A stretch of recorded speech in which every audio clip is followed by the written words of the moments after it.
Mais là, c'est vraiment finalement GDF Suez est effectivement partenaire premium de cette troisième édition du Salon Oser nos compétences, parce que nous avons un plan d'action et de communication à 3 ans, 2013-2015, sur lequel nous désirons développer nos achats au secteur protégé adapté. Et là, toutes les entités du groupe sont parties prenantes et seront présentes aujourd'hui à ce salon-là, effectivement des acheteurs, mais aussi des prescripteurs, des membres de la direction des achats du groupe. Et puis après, il y a l'ensemble des prescripteurs, j'allais dire, qui sont sur le terrain, qui eux peuvent commander au quotidien des prestations de proximité et qui eux connaissent très mal en fait le secteur protégé adapté. Certains en sont encore au mot CAT, ils n'en sont pas encore au mot ESATEA, donc on a encore beaucoup de travail à faire, beaucoup de travail aussi sur les stéréotypes qui continuent à entourer ce secteur-là, pour expliquer que c'est pas plus cher, c'est pas plus long en termes de délai, et c'est des prestations de qualité au même titre que peuvent le faire aujourd'hui des entreprises ordinaires.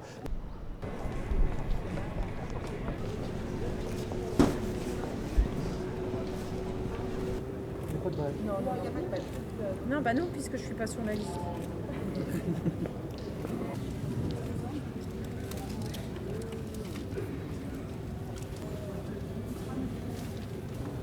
Voilà. Merci. Merci beaucoup. Comme ça, tout est en règle. Très bien. Et merci pour ce que vous faites pour nous. Allez, bonne journée. Alors, 14 stands, je crois, organisés par activité. On va aller sur la restauration, mais vous voyez qu'il y a des métiers très innovants, comme le massage.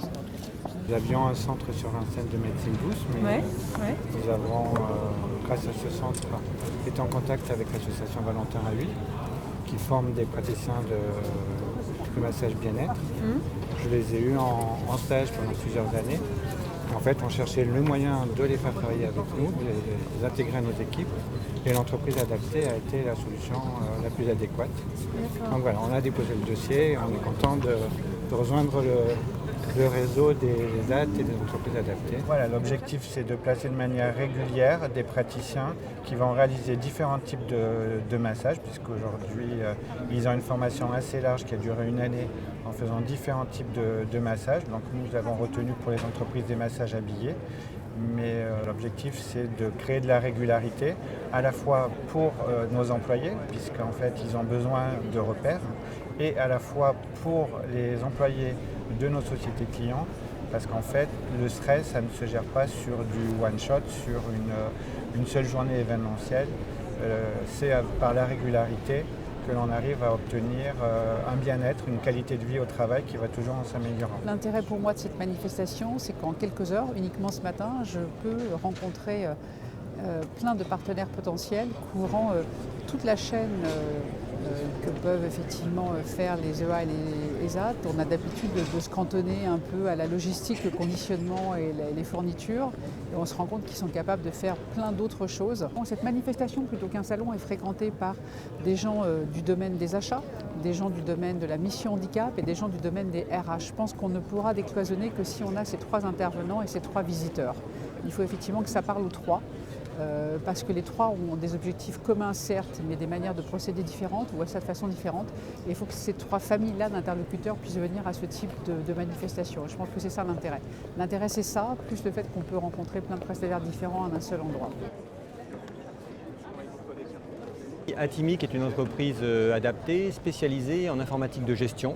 Donc nous faisons du développement, tout ce qui va être accessibilité numérique, création de sites internet, hotline applicative. Des contacts très intéressants, pas forcément très nombreux, mais vaut mieux des contacts de qualité que trop de contacts. Et là, on a vu effectivement des acteurs aussi bien de la mairie de Paris que de grands comptes qui sont venus et qui étaient intéressés par les prestations.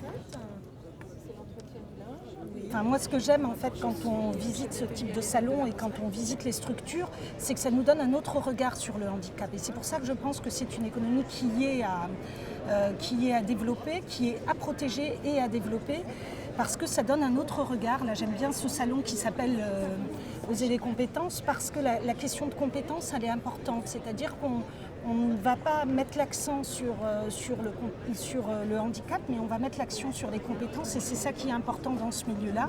Mais ça permet aussi, alors pour la mairie de Paris et pour les collectivités en général, ça permet aussi de mettre l'action sur une commande publique qui soit socialement responsable. Mais c'est déjà un travail qu'on fait à la mairie de Paris depuis des années. Il y a beaucoup de marchés qui ont été ouverts aux structures adaptées et c'est un travail sur lequel nous on a envie d'avoir des résultats nettement plus importants dans la mandature et sur lesquels on se fixe des objectifs très importants.